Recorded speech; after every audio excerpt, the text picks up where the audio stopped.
Morning all, welcome to another episode of the Weekend Show. The weather is still shocking here in the UK, so I thought I would talk about all things speed, how I am still gaining club head speed in my 40s, and still looking to get faster and push towards the 140 mile an hour club head speed, and also a quick overview of should you be speed training. Right, I'm going to start with my background. For those who don't know me, sport has always been my life. So I've built a base for speed subconsciously since a very early age. I was a goalkeeper in what seems a former lifetime ago until my mid-20s. I've always played outfield as well, so which I did until about my mid-30s. In between the football, I would play every sport going. Quickish bowler at cricket.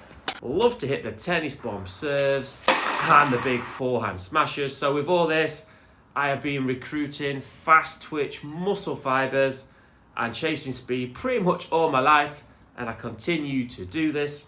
So I guess the main difference now is that with a desk job and my day job, I have to listen to my body a lot more than I used to, so I can go chase speed safely, and that's where the gym comes into play. So I've been around the gym environment since I joined my first gym at around 16, which was an old school bodybuilder's gym, before commercial gyms really took off. I've worked as a PT, studied sports and sports science at university, and I've consistently improved my knowledge in terms of all things nutrition, biomechanics, kinetics, etc. So that's my main background, but the main reason I also keep adding speed is knowledge. So the past 5 years I've educated myself on all things ground reaction forces and how the body moves in terms of the golf swing. I've studied long drive professionals, constantly listening to high performance golf podcasts and reading many literature, sports science journals and research papers. So once I have a passion, I definitely get fixated, which is something that is passed on to my little boy and his current passion for all things Lego and building. But this knowledge has also enabled me to chase speed, and I feel now I'm on the way to swinging faster, yet it seems with less effort as I did 5-10 years ago. So in terms of training, I won't go into full detail today about the specifics, but I will in future content break down the training I do. But a brief overview is that currently I hit the gym 4 times a week, and they are split into 2 upper, 2 lower body sessions. So the 2 upper and 2 lower body.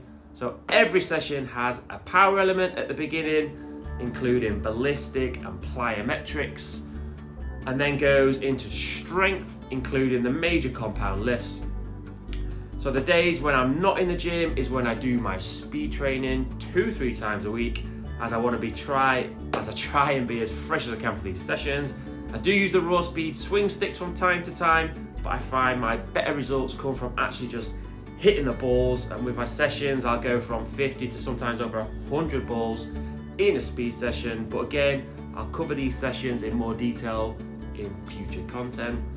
So should you be speed training or rather overspeed training? For me, it depends. So if you go down the speed sticks route on a regular basis, you'll 100% gain speed, but these speeds may be short-lived and you may be heading towards injury. As the analogy goes, if you're driving fast but have a crappy engine in there, then you're red lighting all the time and eventually something will break down. So I now focus my training and speed on 4 principles, and these 4 bases have to be covered in order to speed train in the sense of overspeed training. So number 1 is mobility, 2, stability, 3 is strength, 4 is power.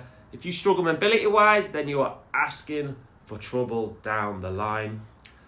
I actually performed a mobility test 3 weeks ago to test the 4 main rotary areas vital to the golf swing. So the hips with internal rotation, the spine rotation, the shoulder and neck rotation. Again, I'll go into these more detail in future videos, but what I found was that due to me having a desk job for my day job, my shoulders and neck definitely struggled on the rotation, and after speed training I was getting really stiff and consistently having problems with my neck and rotating it. So I actually stopped speed training for 2 weeks, and I started using actually the lacrosse ball multiple times daily and started to deep massage the problem areas. This is to help break down the connective tissue or fascia that surrounds the muscles that are rigid from all the sitting I've been doing. So the results have been fantastic, and the past week I've got back into my speed training. I performed a couple of light overspeed sessions, and I actually hit my PB on the GC3 launch monitor of 133 miles an hour clubhead speed, whilst not really feeling that I was going fully at it.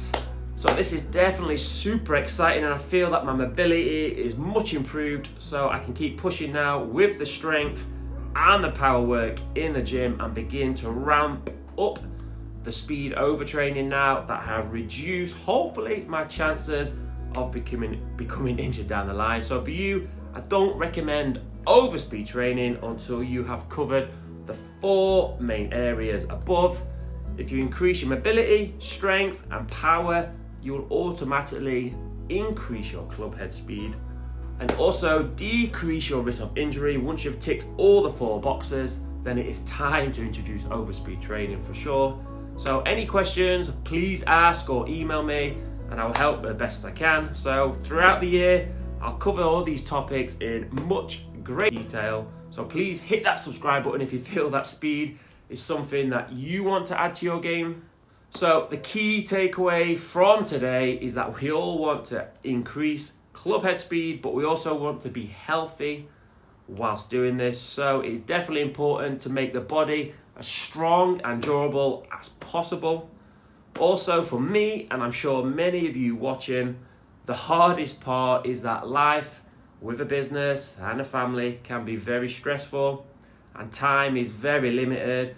Sleep restriction and stress are definitely the biggest causes of fatigue for me personally, but I always want to be a daily hands-on dad to my boy, and this time definitely does not come around again. So the days when I do not feel great, I still do the workout that I have planned, even if that had to be 5 in the morning, 9 o'clock at night. I just listen to my body a bit more now and pull back on the intensity if I do feel fatigued. My boy is the main goal, right? I want to be hitting the gym as I want to be the healthiest I can be for him. But also my second goal is that I definitely want to continue to keep hitting bigger and bigger bombs. So give yourself a goal and use that as motivation, as 90% of the time, I definitely don't feel motivated.